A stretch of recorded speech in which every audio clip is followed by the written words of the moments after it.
Hello दोस्तों, exam preparation में मैं प्रियंका एक बार फिर से आप सभी का स्वागत करती हूँ। UPPSC RO topic wise previous year question में आज हम लोग ज्योग्राफी के क्वेश्चन सॉल्व करेंगे और ये ज्योग्राफी के पीवाईक्यू आज कंप्लीट हो जाएंगे। इसके साथ साथ मैंने हिस्ट्री, पॉलिटी, यूपीजी के मिसलिनियस के कुछ क्वेश्चन, एनवायरनमेंट से रिलेटेड पीवाईक्यू से सारे आप लोग को सॉल्व कराए हैं। जिन्होंने अभी क्लास नहीं देखी, इस चैनल पर प्लेलिस्ट बनी हुई है, आप प्लेलिस्ट फॉलो करते रहिए। और दोपहर 1 बजे आती है डे वाइज सीरीज़, जो यूपीपीएससी के सभी एग्ज़ाम के लिए इंपॉर्टेंट है। तो दोपहर 1 बजे वाली और ये रात को 9 बजे वाली दोनों क्लास आपको मिस नहीं करनी है। चलिए स्टार्ट करते हैं। आज का पहला प्रश्न है, इससे पहले हम लोग 260 प्रश्न हल कर चुके हैं। रुकवा झील क्षेत्र जो कि तंजानिया में है, ये किस खनिज उत्पादन के लिए प्रसिद्ध है? ए है अभ्रक, बी है कोयला, सी है लौह अयस्क या फिर डी है सोना। इसका सही उत्तर हो जाएगा ऑप्शन बी, कोयला। अब अगले प्रश्न में दो सूची दी गई है, एक में लौह अयस्क क्षेत्र है और उससे उत्पादक देश पूछे गए हैं कि ये लौह अयस्क क्षेत्र किस देश में स्थित है। फर्स्ट लिस्ट में देखेंगे लॉरेन है, मिडलैंड है, किरूना है और कोस्टा है। और जो उत्पादक देश है उसमें स्वीडन, कजाकिस्तान, यूके और फ्रांस दिया गया है। तो लॉरेन याद करिए, ये फ्रांस का है। मिडलैंड याद करिए, यूके का है। किरूना स्वीडन का और कोस्टा कजाकिस्तान का। ऑप्शन सी राइट होगा। 4, 3, 1, 2। अगला प्रश्न है, निम्न में से कौन सा कथन सही नहीं है? ए है ओसाका को पूर्व का मैनचेस्टर कहा जाता है।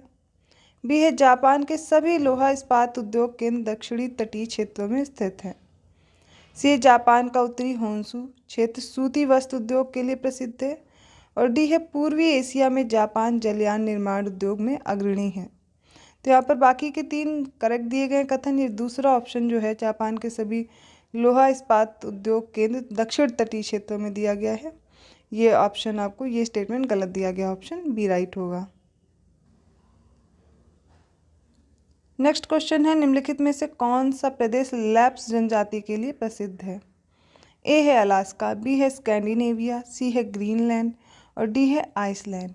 इसका सही उत्तर हो जाएगा ऑप्शन बी, स्कैंडिनेविया। लैप्स जनजाति के लिए स्कैंडिनेविया प्रसिद्ध है। अगला प्रश्न है, निम्नलिखित स्थानों में कहाँ पर आर्द्र जलवायु का अनुभव होता है? एक है अहमदाबाद, दूसरा कोच्चि, लुधियाना और तेजपुर। जलवायु की बात की जा रही है, उसके लिए कोच्चि और तेजपुर हो जाएगा, अहमदाबाद और लुधियाना नहीं होगा। यहाँ पर ऑप्शन डी राइट होगा। अगला प्रश्न है, इंडियन ब्यूरो ऑफ माइंस, इसका मुख्यालय कहाँ पर है? ए है रांची में, बी है अहमदाबाद में, सी है नागपुर में, डी है मैसूर में। सही उत्तर है ऑप्शन सी, नागपुर में। नेक्स्ट क्वेश्चन है, सूची 1 को सूची 2 से सुमेलित करना है। एक तरफ देखिए उकाई, पनरातू, पेंचू और ढबोल दिया गया है, दूसरी तरफ उसका स्थान है झारखंड, गुजरात, महाराष्ट्र और एमपी। तो याद रखिए उकाई गुजरात में है ये परियोजना, पतरातू याद रखिए ये झारखंड में है, पेंच याद रखिए ये है मध्य प्रदेश में और ढबोल है महाराष्ट्र में। तो ये हो जाएगा इसका सही उत्तर 2143। अगला प्रश्न है, सूची 1 को सूची 2 से सुमेलित करना है। एक तरफ उद्योग हैं और उनसे संबंधित केंद्र दिए गए हैं और इनके अनुसार सही उत्तर का चयन करना है। जैसे पहला है कनकीनारा, दूसरा है विरुद्धनगर, तीसरा है चन्नापटना और डी है भदोही। अब इसमें केंद्र बताना है, कालीन के लिए, जूट के लिए, सूती वस्त्र और रेशम के लिए जो ये फेमस केंद्र हैं। देखिए केंद्र यहाँ पे होना चाहिए, उद्योग इधर लिखा होना चाहिए था, तो ये थोड़ा मिसमैच हो गया, बाकी आप देखिए सही दिया हुआ है। तो इसमें कनकीनारा, ठीक है, ये पहला है। कनकीनारा जो है वो जूट के लिए प्रसिद्ध है। फिर याद करिए विरुद्धनगर, ये सूती वस्त्र के लिए। फिर है चन्नापटना, ये याद रखिए रेशम के लिए, और कालीन के लिए भदोही, ये फेमस है। तो क्या उत्तर हो जाएगा 2341, ऑप्शन बी राइट होगा। अगला प्रश्न है, निम्नलिखित में से कहाँ तेल शोधक कारखाना नहीं है? ए है कोयाली, बी है नूनमाटी, सी है हटिया और डी है बरौनी। इसका सही उत्तर हो जाएगा सी, हटिया में नहीं है, कोयाली, नूनमाटी और बरौनी में है। अगला प्रश्न है, भारत के 2 शीर्षस्थ बॉक्साइट उत्पादक राज्य हैं। पहला है झारखंड, गुजरात, दूसरा ऑप्शन दिया गया गुजरात और उड़ीसा। तीसरे ऑप्शन में उड़ीसा और महाराष्ट्र दिया गया है। चौथे ऑप्शन में उड़ीसा और झारखंड दिया गया है। इसका सही उत्तर हो जाएगा ऑप्शन बी, गुजरात और उड़ीसा। नेक्स्ट क्वेश्चन है, कार्यान्वित किए जा रहे राष्ट्रीय राजमार्ग विकास परियोजना के उत्तर दक्षिण तथा पूर्व पश्चिम गलियारे कहाँ पर मिलते हैं? ए है कानपुर में, बी है लखनऊ में, सी है झांसी में या फिर वाराणसी में। ऑप्शन सी राइट होगा, झांसी में। ये जो राष्ट्रीय राजमार्ग विकास परियोजना है उत्तर दक्षिण और पूर्व पश्चिम, ये गलियारे आकर के झांसी में। अगला प्रश्न है, यदि इंग्लैंड में क्रिकेट कमेंट्री 10 बजे पूर्वाह्न GMT से शुरू होती है तो भारत में भारतीय समयानुसार कितने बजे सुनाई देगा? देखिए, यदि इंग्लैंड में क्रिकेट कमेंट्री जो है 10 बजे है, 10 बजे पूर्वाह्न की बात हो रही है, ठीक है। तो अब बात की जा रही है ये भारत में किस समय सुनाई देगा।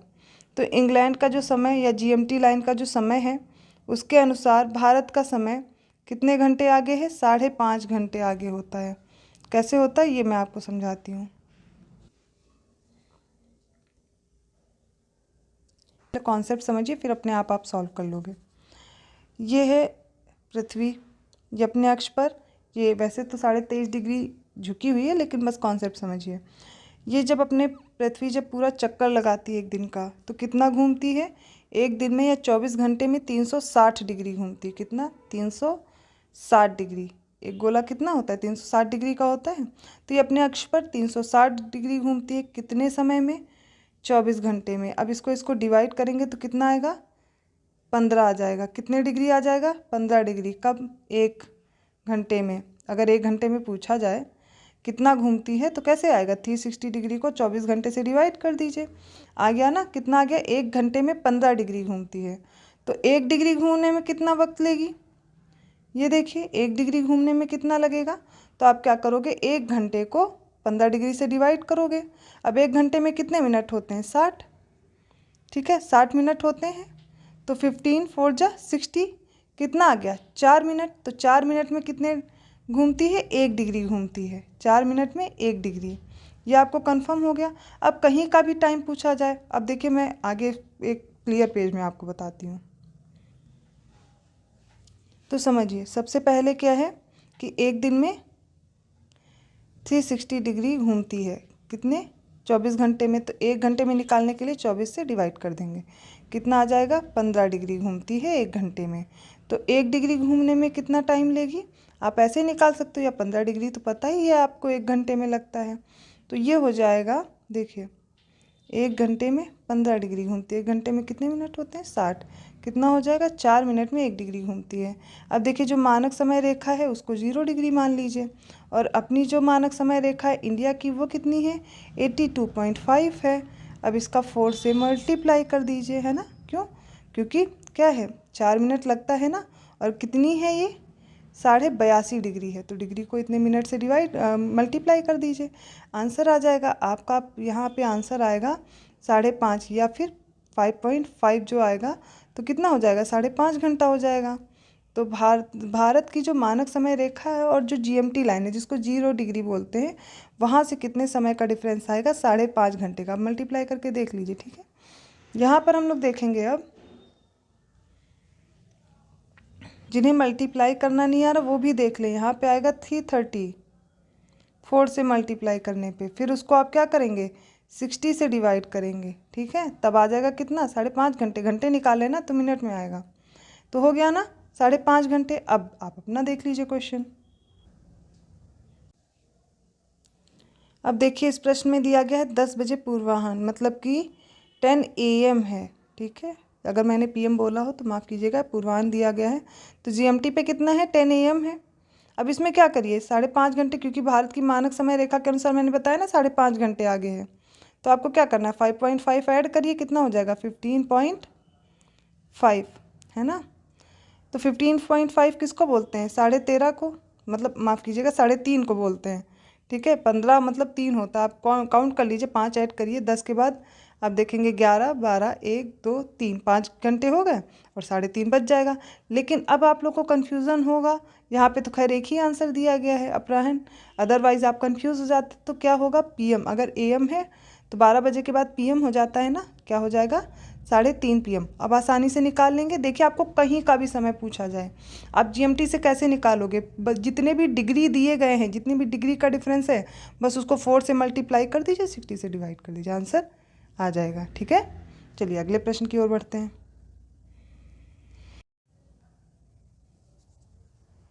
अगला प्रश्न है, अफ्रीका में सर्वाधिक तांबा उत्पादक देश है। ए है दक्षिण अफ्रीका, बी है जाम्बिया, सी है केनिया, डी है तंजानिया। सही उत्तर क्या हो जाएगा? Option B, Zambia. Next question है, निम्नलिखित में से कौन सा सही सुमेलित नहीं है?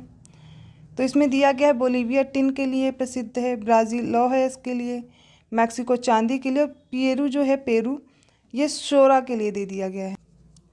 यहाँ पे डी जो है ये गलत हो जाएगा आपका ऑप्शन, और यही सही है। क्यों? पेरू सोरा के लिए नहीं, तांबे के लिए प्रसिद्ध है। अगला प्रश्न है, किस देश में बाजार आधारित लौह एवं इस्पात के कारखाने हैं? ए है चीन में, बी है भारत में, सी है जापान में, या फिर डी है यूके में। इसका सही उत्तर हो जाएगा जापान में, ऑप्शन सी राइट है। अब ये सीरीज का लास्ट प्रश्न है, किस देश में उसके भौगोलिक क्षेत्र का सर्वाधिक प्रतिशत वन आच्छादित है?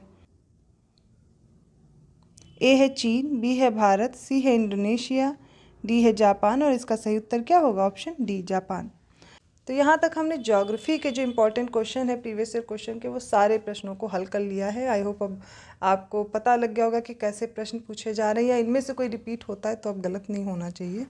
ऐसे ही और क्वेश्चन के साथ मिलते हैं नेक्स्ट वीडियो में। अगर आपको वीडियो अच्छा लगा तो प्लीज़ लाइक ज़रूर कीजिए, चैनल को सब्सक्राइब कर दीजिए, और बेल आइकन ज़रूर प्रेस कीजिएगा, तो अदर वीडियोज़ के नोटिफिकेशन आसानी से मिलते रहेंगे। ऐसे ही और क्वेश्चन के साथ में अदर सब्जेक्ट के क्वेश्चन कंप्लीट ही होने वाले हैं, बस कराकर फिर हम लोग टेस्ट सीरीज सॉल्व करना स्टार्ट कर देंगे। धन्यवाद।